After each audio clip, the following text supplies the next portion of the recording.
Sudah 2 jaring yang kita tarik, tapi hasilnya ini baru dapat 3 ikan, itu pun yang kecil. Seperti inilah kondisinya para nelayan di sini kalau mencari ikan dengan hasil yang nggak menentu. Pemerintah tidak ada juga perhatian sama sekali, karena selama ini hanya masyarakat bantu tulang gimana caranya dapat penghasilan dalam sehari.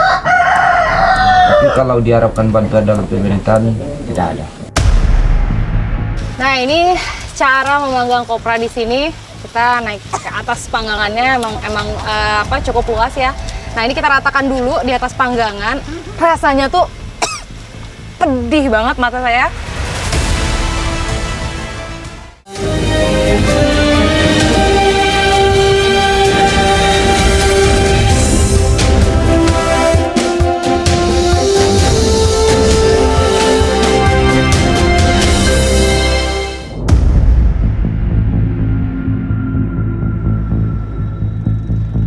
Kali ini tim Indonesiaku menyambangi wilayah Sumatera Barat, Kecamatan Barat Daya di Kabupaten Kepulauan Mentawai. Menelusuri wilayah ini akan jadi salah satu perjalanan terpanjang kami, sekitar 7 jam perjalanan. Menyeberang dari Kota Padang dengan membeli tiket kapal feri yang beroperasi di hari tertentu saja. Lalu transit terlebih dulu di Sikabaluan, barulah sampai di pelabuhan terakhir untuk kapal besar yakni Muara Siberut.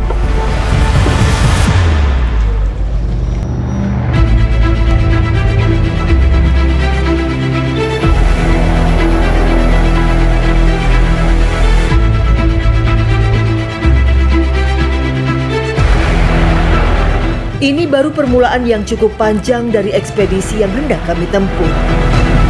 Akhirnya sampai juga di Muara Siberut setelah melalui perjalanan kurang lebih tadi ada 7 jam, dan ini kita mau lanjut lagi transit ke tempat berikutnya.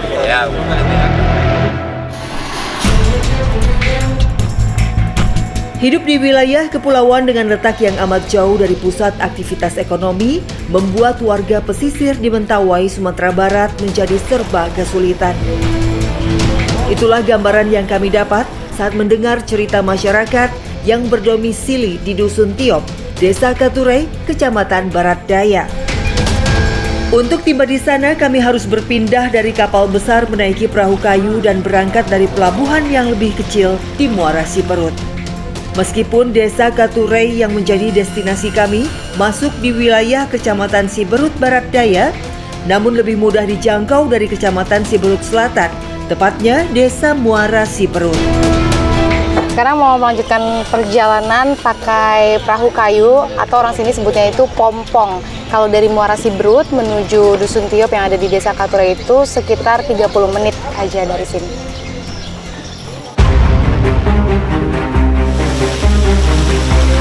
Kapasitas perahu kayu terbuka yang saya naiki tidak lebih dari bobot 7-8 orang.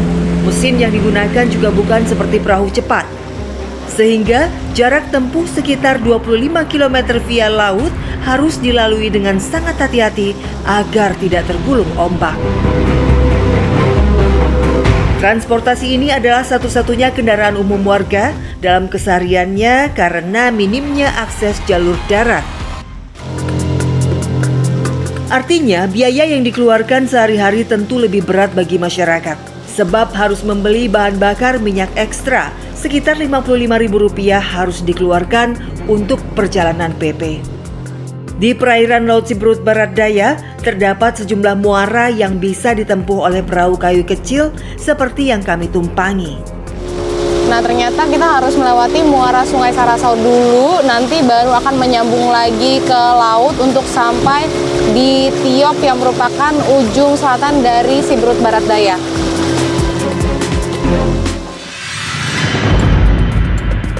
Usai perjalanan panjang dari ibu kota Sumatera Barat, Kota Padang, kami pun tiba di Dusun Tiop.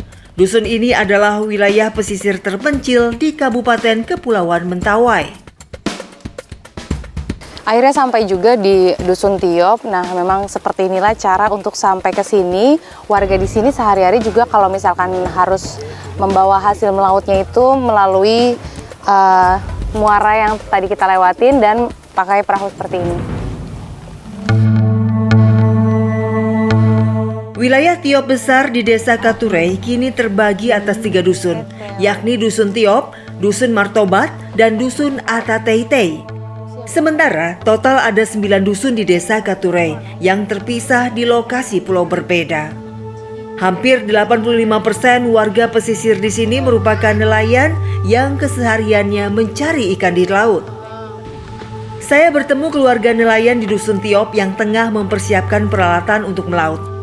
Bu Teresia dan ibunya yang sudah paruh baya masih aktif pergi mencari ikan dalam keseharian mereka. Sebelum pergi melaut, ini kita membenarkan dulu jaring yang untuk menangkap ikannya. Jaringnya ini panjang sekali, ada kurang lebih 5 meter ya Bu ya? Kurang lebih 5 meter karena sudah dipakai, jadi ada jaring yang sudah rusak, ini kita jahit lagi.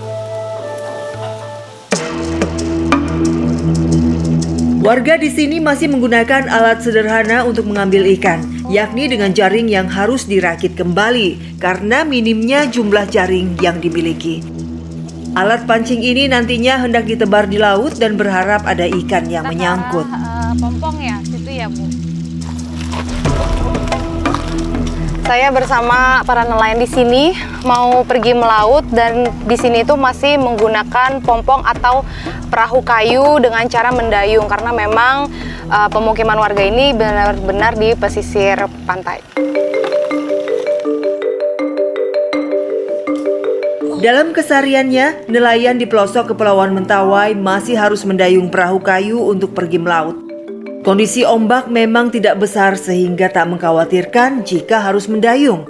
Namun hal itulah yang terkadang menjadi kendala para nelayan karena tidak ada pilihan lain selain menunggu waktu lebih lama untuk mendapat ikan tersangkut di jaring. Jadi cara menangkap ikan oleh para nelayan di sini ini masih menggunakan alat yang sederhana sekali, yaitu hanya menggunakan jaring, bukan alat pancing yang mewah gitu ya. Jadi ini kita di titik ini mau menebar jaringnya dan nanti mengambil jaring yang sudah dipasang. Bersyukur sudah ada jaring lain yang terpasang dari hari sebelumnya. Sehingga selain menaruh perangkap jaring, mereka juga bisa menggulung jaring yang sudah terpasang di sebagian titik. Lokasi tempat menaruh dan mengambil jaring memang tak begitu jauh dari pemukiman para nelayan. Mau bagaimana lagi, di sini nelayan hanya sanggup mendayung paling jauh 5 km saja. Sudah hampir 3 jam kami berada di tengah laut, namun belum ada juga hasil tangkapan ikan yang lumayan. Sudah 2 jaring yang kita tarik, tapi hasilnya ini baru dapat 3 ikan, itu pun yang kecil. Jadi seperti inilah kondisinya para nelayan di sini kalau mencari ikan dengan hasil yang nggak menentu. Teresia menjadi satu dari banyaknya ibu-ibu yang berprofesi sebagai nelayan di Dusun Tiop. Inilah satu-satunya mata pencarian untuk menghidupi keluarganya. Namun, faktor alam memang menjadi hal yang paling menentukan. Jadi kayak begini Bu, setiap mencari ikan itu selalu kondisinya seperti ini. Iya, seperti ini terus. Setiap hari kami pergi mencari, seperti inilah nampak kan. Nggak ada, kadang dapat 3 ekor, 4 ekor. Kami jual nggak bisa, apalagi untuk anak-anak sekolah nggak mencukupi, terpaksa anak-anak kami berhenti sekolah. Belum lagi beli makanan kami, beli beras, seperti itu. Semiris itu keadaannya Bu di sini? Iya Bu. Iya. Nah, kalau gitu ada upaya lain kah? Maksudnya ini satu-satunya mata pencaharian. Cuman ininya yang kami bisa mencari di laut. Kalau misalkan cari tempat, mungkin di tempat lain, titik lain Bu, agak ke sana sedikit gitu. Itu pernah nggak Bu? Mungkin ada ikan yang lebih banyak di situ? Memang pergi juga Bu, pergi kami agak jauh sedikit. Tapi kami mau pergi juga agak jauh, pompong kami nggak ada, beli minyaknya nggak ada, itu pakai minyak, pakai pompong. Kami dayung pun tentu nggak bisa, sampan juga udah bocor lah. Pokoknya serba nggak bisa lah, susah. Terpaksa di sini-sini aja kami mencari. Ya ampun, Itu Ibu pun nggak dapat, seperti inilah ini. Ibu selama ini emang nggak ada gitu Bu bantuan yang datang untuk ibu dan para nelayan di sini gitu Bu? Misalkan fasilitas sampan kah, jaring kah? Iya, enggak, itulah kami sedih sekali Bu. Kadang anak-anak kami ingin sekali sekolah. Kami bilang sama anak-anak kami seperti ini, kita paksa sekolah, kalian mana uang kita, nggak ada untuk biaya sekolah, nggak ada. Sampai anak-anak kami menangis, dia ingin sekolah, terpaksa tidak sekolah Bu. Hari yang semakin sore membuat kami harus kembali ke daratan dengan membawa hasil tangkapan seadanya. Ternyata kami kurang beruntung hari ini, sebab hasil ikan yang didapat hanya cukup untuk konsumsi saja. Jumlahnya terlalu sedikit dan tak bisa dijual. Pak Petrus, kalau dapat hasilnya hanya segini, itu biasanya diapakan? Oh, kalau melihat ikannya sih banyak ini, itu kalau dijual tidak mencukupi. Bagus dimakan dengan keluarga daripada dijual, daripada kebakaran anak. Tapi pernah nggak Pak hasilnya nih puji syukurnya berlebih terus dijual? Nah, dijual kalau itu berapa kalau dijual Kalau sekarang? dijual, dalam 1 kilo itu kadang harganya juga 25 1 kilo. 1 kilo? Iya, 1 kilo 25.000. Kalau kita jual di Siberut ikan dalam 1 kilo, apalah artinya? Beli minyak sekarang mahal, pulang kosong juga. Jadi percuma. Pemerintah tidak ada juga perhatian sama sekali. Karena selama ini hanya masyarakat bantu tulang gimana caranya dapat penghasilan dalam sehari. Tapi kalau diharapkan bantuan dalam pemerintahan tidak ada. Iya, karena sudah banyak kekecewaan kita sebenarnya. Ya, dibikin surat proposal segala macam tidak ada. Sejak terbentuknya kelompok nelayan di Dusun Tiop, belum ada bantuan yang diterima sama sekali. Padahal, jika dilihat, pompong atau perahu kayu yang digunakan sudah sangat tua. Alat pancing yang dimiliki nelayan pun terbatas. Jika terdapat perahu kayu yang memiliki mesin, nelayan berpikir 2 kali untuk menjual ikan ke Muara Siberut atau melaut ke lokasi yang lebih jauh. Bahan bakar minyak hanya bisa didapat dari desa Muara Siberut dengan harga yang cukup tinggi, mencapai Rp11.000 per liter, sementara hasil tangkapan tidak seberapa. Sungguh keadaan yang jauh dari kata sejahtera bagi kehidupan nelayan di sini. Laut tenang sepenuhnya tak dapat dimaksimalkan karena alat nelayan yang terbatas. Kondisi serba kesulitan membuat Teresia dan keluarganya tetap bersyukur masih bisa makan hari ini.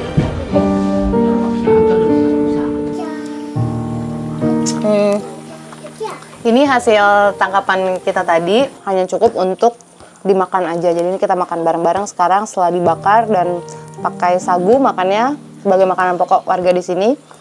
Karena bingung hasil yang didapat tadi sedikit. Mau dijual akan mahal di ongkos, jadi mau gimana lagi, dikonsumsi aja bareng-bareng. Makan lagi yuk, Dek, Bu.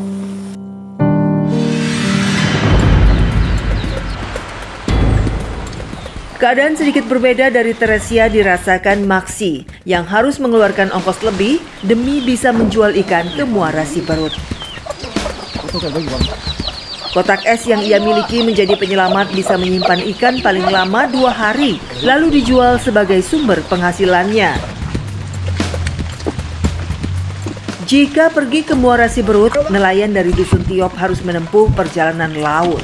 Ini sekarang box yang berisi ikan mau diantar ke Muara Siberut dengan pompong. Saya juga bersama dengan warga lainnya yang kebetulan tujuannya sama ke Muara Siberut.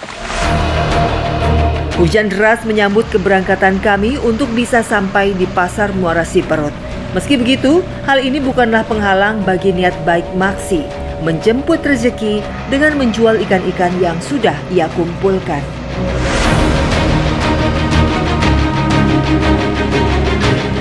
Usai 25 km perjalanan dengan menggunakan pompong ini, kami pun sampai. Box berisi ikan harus segera dibawa agar masih segar saat proses penawaran kepada para penjual. Ini akhirnya kita udah sampai di Muara Siberut dan hujan juga sudah mulai reda. Sekarang kita mau langsung menuju ke pasar.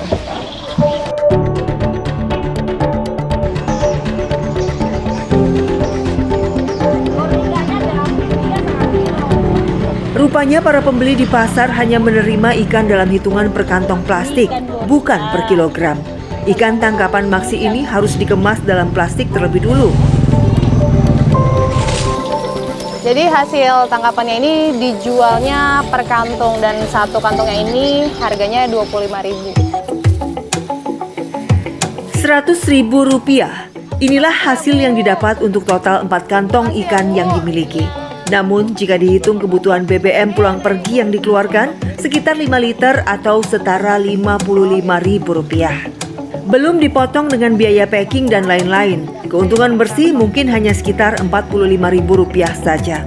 Sungguh upaya yang luar biasa bagi kehidupan para nelayan dari Dusun Tiok.